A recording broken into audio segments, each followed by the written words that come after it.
Hello everybody. Today we are starting with a module of research and publication ethics. The module is titled Intellectual Honesty and Research Integrity. As you are aware that this is a mandatory module, a paper of 4 credits which is prescribed by the UGC. And I will be addressing you on 2 of the modules.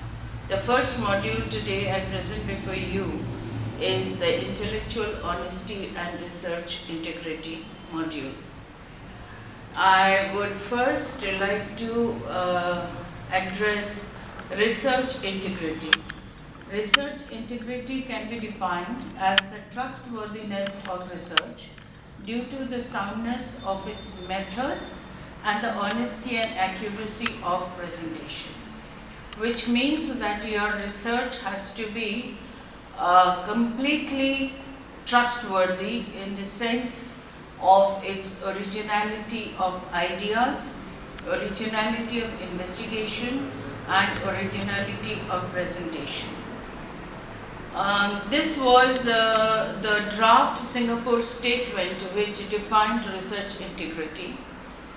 The continuum from the research integrity to research misconduct, Michigan University states that research integrity broadly refers to the thoughtful and honest adherence to relevant ethical, disciplinary, and financial standards in the promotion, design, conduct, evaluation, and sharing of research. Now there are so many components in this definition. One is ethical, second is disciplinary, 3 financial standards, 4 design, 5 conduct, 6 evaluation, 7 sharing of research. These are the components of the process of research we normally undertake. And in each of the steps, you have to ensure that you are presenting maximum amount of honesty, integrity, and originality.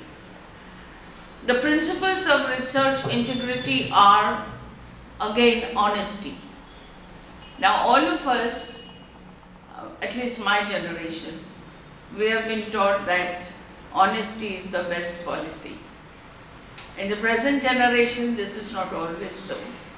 Honesty can get molded, modified, and presented to one's own interest. But in research, my principle of honesty is the best principle, is important. You have to state what you are doing very honestly and very carefully. Secondly, reliability. This reliability has 3 aspects. 1, reliability on your research. 2, building of your goodwill. By your name, if somebody knows that so-and-so has written a paper or done a research work, the very name will tell the people that you have done a great work because you are basically an honest person and you can be trusted. And C, it is the trustworthiness and the ability to use what you have researched and found. So this is a very, very important principle of research. Third is research methodology. No hanky-panky there. You have to be very clear on the methodology, step by step, make a flow chart of how you are going to do your work. It could be chapter-wise, it could be overall design, it could be about a single chapter, but make a flow chart. Step 1, I'll do this. Step 2, I'll do that. Be very careful. I have often come across researchers who said, I have done random sampling. Now when I ask them, what was the process of doing your random sampling, they are not able to say. They simply say, ma'am, it's random. But random sampling is not haphazard. It has a method, it has a process. That process, the method, must be reflected in your methodology. The reader of your work should be able to say that yes, there is no loophole left here. There are no possibility of an if and but. So that kind of clarity should be there in methodology. Fourth, and very important one, in the course of research, we come across our own mindsets, beliefs, personal preferences, likes, dislikes, and often, if we are not careful, these emotions, feelings, mind blocks, they influence our finding. So a researcher has to be very, very alert, cautious about his or her own self, the mind that is being used. The researcher must examine his or her own mind. Am I being influenced by my own prejudices, my likes, dislikes? I may not like, I might be doing a research on, say, a group of tribals, and then I suddenly discover I don't like a particular tribe. I might be swayed against that tribe. That is not the way of integrity of a researcher. You have to be immediately able to check yourself to say, well, stop. What I feel is not important here. What I see, the data I am getting is important here. Fifth one is open communication, transparency. Transparency of your action, which will include your inability to do something and ability to do something, or something you have done more, or something you have inserted later, or something you have thought afterwards. That communication should be very clearly given to the reader of your work. And duty of care for participants, very important. You are dealing with individuals, you are dealing with human beings, even animals. You have a duty towards them. Don't hurt their emotion. Don't violate their privacy. Do not disclose something that is told to you in confidence off the record. Do not use documents which they tell you not to use. Therefore, you have a very, very deep sense of duty. You should have a very deep sense of duty towards your stakeholders and participants. Fairness, an unbiased state of mind. And when you are mentoring somebody or supervising some act, that too has to be very, very fair, integrated, honest, impartial, and reliable. More importantly, there should be meeting of minds between the mentor and the mentee, the supervisor and the supervised. It should be like a tune. You should be able to understand what your supervisor or mentor is asking of you. If you have a doubt, discuss it clearly, but once a decision is made, you cannot crib on it. You cannot go back on it. You cannot distort it. So this is a very important aspect of your research. And last but not least, awareness that you are a responsible citizen, responsible member of the society.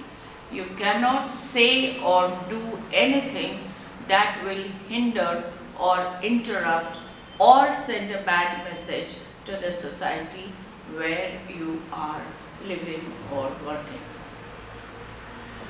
My next part of the presentation is regarding ethical conduct for research, including teaching and evaluation, involving human participants. I am stressing again and again on human participants because they are actually the participants of our research and also the stakeholders of our research. So, as you graduate from your post-graduation or MPhil, you acquire certain responsibilities and professional identity. As you climb up the ladder of academic achievements, you also begin to get certain professional identity and acquire professional responsibilities. The first thing I would suggest is look at yourself. Look at yourself and assess yourself and feel a pride. Feel a pride that you are a member of a particular professional community. It may be lawyering, medicine, engineering, chartered accountancy, management, whatever. But you should have a sense of pride that I belong to that fraternity of professionals. And the moment you begin to feel that pride, you will immediately start feeling a personal commitment and dedication to your profession. You will begin to love.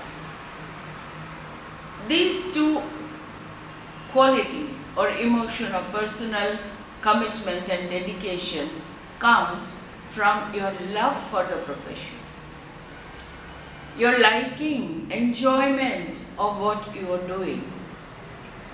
Self-discipline, self-motivation and organization is very important. Very often I get to hear, ma'am, I ran out of time, ma'am, I could not manage it, ma'am, I can't find where the information came from, ma'am, I did not do the footnoting on time and now I don't know from where I got it. These are hindrance to your research. So you have to be very organized in your work.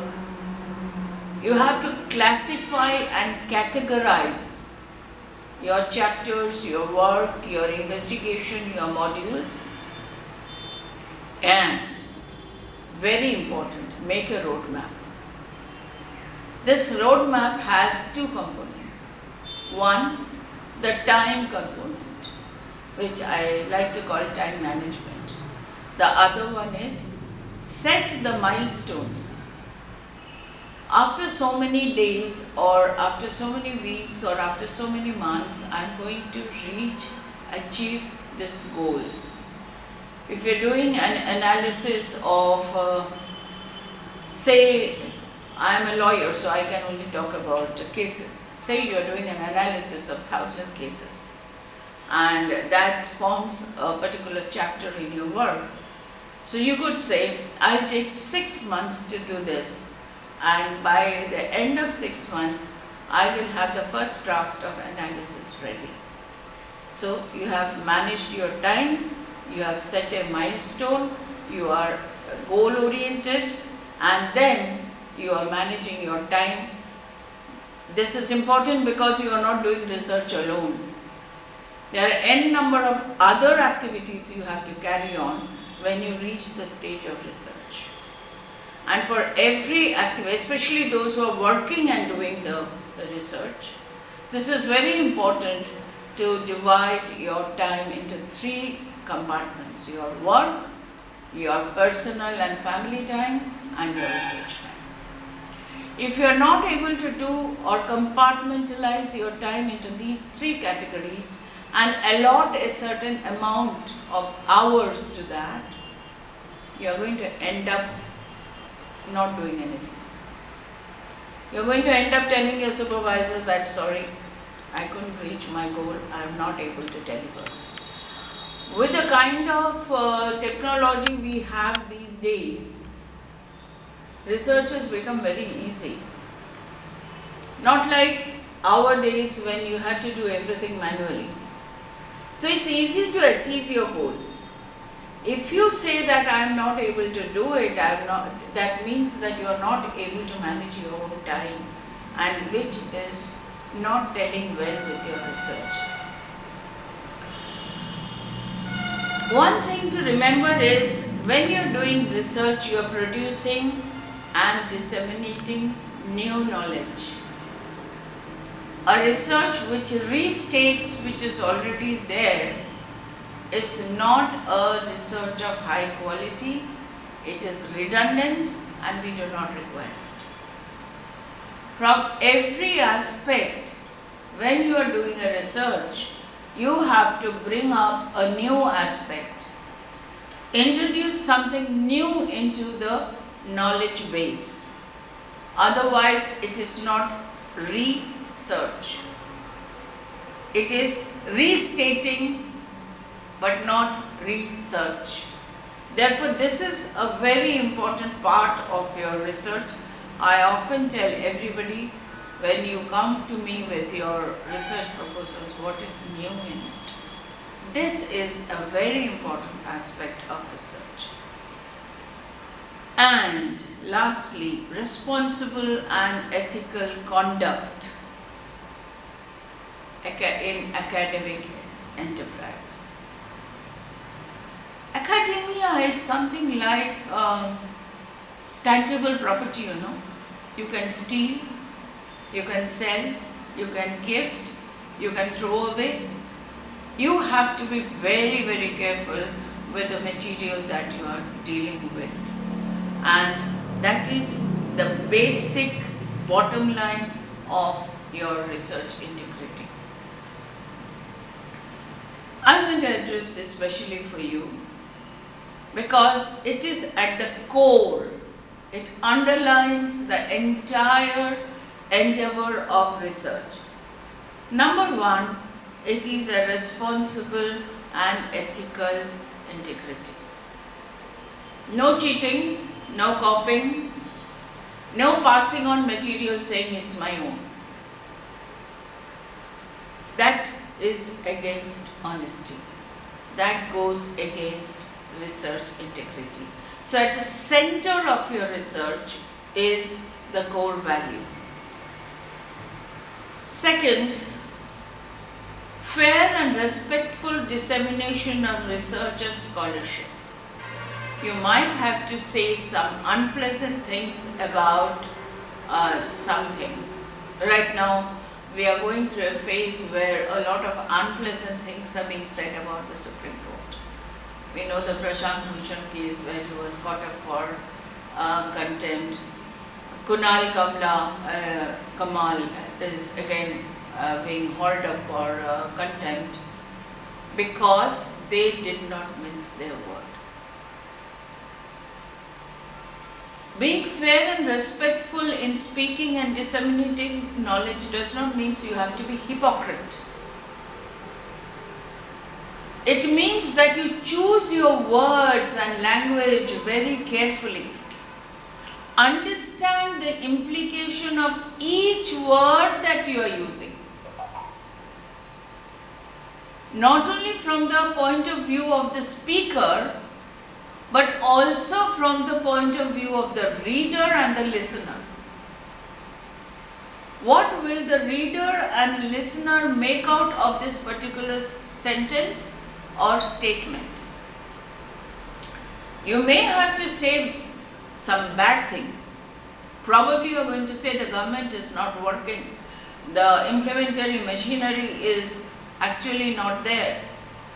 But there are better ways of saying it. 80% of your work will be done if you are able to speak properly and throw your language properly. So this is a very important aspect of your dissemination of research, knowledge and scholarship. And your writing should be creative. And when I say creative, it means your own, not copied. Not taken, not somebody else's language, which perhaps later when asked, you are not able to explain to the satisfaction of your examiner or your reader or your listener. Therefore, the language you are speaking, it should be your own. Your writing should be your own creation and not a copy and presentation of somebody else's language. The Center for Academic Integrity in Clemson University defines academic integrity as a commitment even in the face of adversity. Please note, even in the face of adversity, to 5 fundamental values: honesty, trust, fairness, respect, and responsibility. These are the 5 fundamental values that you must carry with you, whether the environment you are in is favorable or unfavorable to you. Even if you are up against serious adverse situation, you should be able to stick to these 5 principles. From these values flow the principle of behavior that enable academic communities to translate ideals of action. And this is how you build your reputation as a researcher. This trustworthiness, your trustworthiness as a good researcher. Now, who are covered under this principle of academic integrity? Everybody. The student, the faculty, the staff, the researcher, everybody is covered under this academic integrity policy. It is the ability of the university to achieve its purpose depends on the quality and integrity of academic work that its faculty, staff, and students perform. All of you must be aware that the university's gradation depends on the quality and standard of research the university does. The university is a corporate body and it cannot do research by itself. University does the research through its staff, student, and faculty. Somewhere, if the students are doing dishonest work, or if the students are not able to, or the faculty is not able to produce quality and standard work, the result will be the university's reputation is lost. University loses its grade, and loss of grade means has a lot of implication. Standards, reputation, recognition, financial, umpteen number of issues get involved.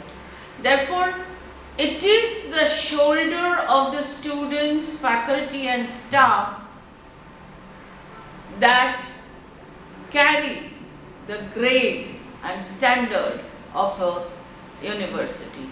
We all like to say that we belong to an A++ university, but the university cannot achieve A++ without the shoulder and support of these 3 components of student, faculty, and staff. What does it involve? Again and again I am going on harping on the same principles: honesty, fairness in examination, assignments, properly acknowledging the work of others, not passing off somebody else's paper or research as your own, writing honest theses, dissertations, and following ethical and responsible practices of conducting your research.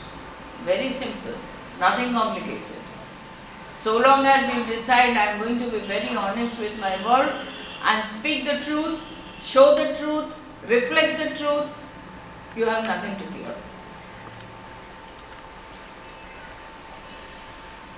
What is at stake in the academic and research integrity? Number 1, nothing less than your own integrity. Your own your own reputation and your own goodwill. As I said before, there are some works, literally or otherwise, which goes by the name. They have built their reputation. The moment you say this is a work of X or Y, there is no room for doubt. We know it's original. We know it is authentic. There is no scope for doubting the work of that person. This is what is academic and research integrity. This involves, for the science students, something which is called Scientific Integrity Plan, or SIP, coined after SOP, Standard Operating Procedure. SIP, Scientific Integrity Plan. It's nothing. It is Responsible and Ethical Conduct of Research, RECR. It serves as a central resource of responsible conduct of researcher. Responsible conduct of research is RCR, and guidance and coordinates research instruction in the campus. As of January 2019, the UGC, University Grants Commission, has made it compulsory to follow these ethical standards. It is known as Research and Publication Ethics, or the RPE, to achieve excellence in research and maintain public trust in research outcomes, environment that promotes and fosters the academic with integrity and responsible conduct of research. So this is mandatory now. UGC is taking a serious note to it, and the result is the university has to show to the University Grants Commission that this is a standard which is meticulously being followed in the campus. Therefore, responsible conduct of research, or RCR as I call it, is an umbrella concept. It involves many things: integrity, honesty, so on and so forth.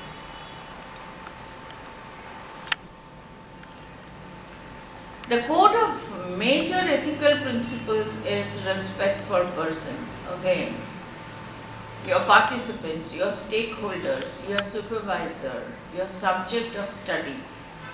Minimization of harm to all participants, researchers, institution, groups. You might be researching on a very sensitive issue, but you have to make sure that your research does not harm the stakeholders. Informed and voluntary consent of the stakeholders, those whom you are examining. You must have their consent. You cannot do anything clandestinely. One very prevalent practice is you call up, you're asking questions, and you're recording the answer without consent. This is not done. Whenever, even on a telephonic interview, when you are recording, please inform your subject that you are being recorded. Please tell the subject, I will use the information that you give me in my thesis. The person will be careful. Or the person might tell you something off the record by asking you to switch off the recorder, whatever. But you have to be very honest, and you have to take voluntary consent. I use the word voluntary. So there should not be any coercion. There should not be any blackmailing. There should not be any force used.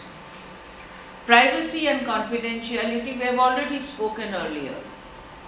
Every individual speaking with you may want to share something which is private, or may not want to be known to your readers or your listeners